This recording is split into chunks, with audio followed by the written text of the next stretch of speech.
Neil, let's deal with the childish energy part of this. How much fun is a walk-off in the major leagues?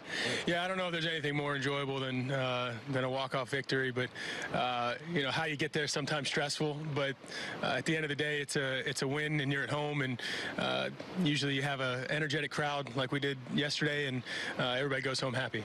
Are 2 Gatorade baths better than 1 Gatorade bath? Yeah, I mean, Gatorade baths are fun and you know, somewhat a nuisance at the same time, but you'd prefer water because it washes off a little easier in your clothes and your shoes. But anytime you're getting doused with some type of liquid, you're happy. This was something we talked about on the field yesterday, but you know, you've had a lot of big hits lately, especially whether it's, you know, a pinch hit double or a double to start a rally or a walk-off hit like last night. What is the key to being your best self in those moments? Yeah, well, I think the word you used there is really important. Is just be yourself, not try to do anything more than you're capable of, not try to you know, hit everything that's being thrown up there. You try to simplify things. You try to use the big part of the field if you can, and kind of take what the pitcher gives you and try to hit something on the screws. And if he doesn't throw you a strike, you know, you try to lay off and let the next guy have his chance. But you stay ready, you stay focused, and like you said, you try not to do more than you're capable of doing.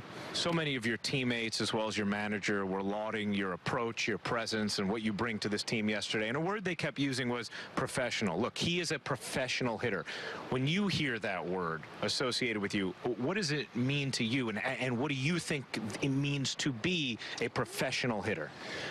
You know, I think it means putting together quality at bats, whether that means being aggressive early, being patient, knowing what the pitcher's trying to do, you know, watching how he's pitching other guys. You kind of taking all those things into consideration and formulating an approach at the plate that's what we consider professional. So it takes a long time to get to a place where you trust the process and trust sometimes getting to 2 strikes or looking for a pitch that maybe you won't get until later in the count, something along those lines. But that's a very high compliment, so that's very humbling.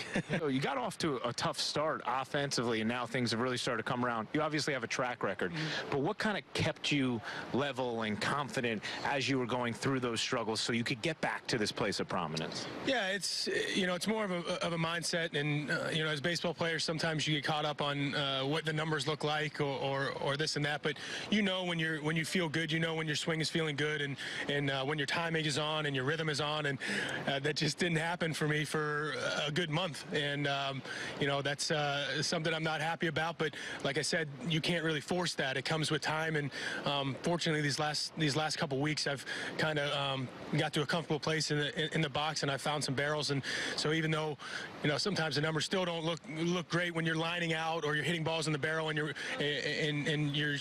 getting out or you're getting hits, you still feel good about it because you know that you know, the way you feel and the way you felt in the past when things are going well, that everything kind of evens out. Well, it certainly has been of late for you. Continued success, and thanks for the time. Thank you. I appreciate it.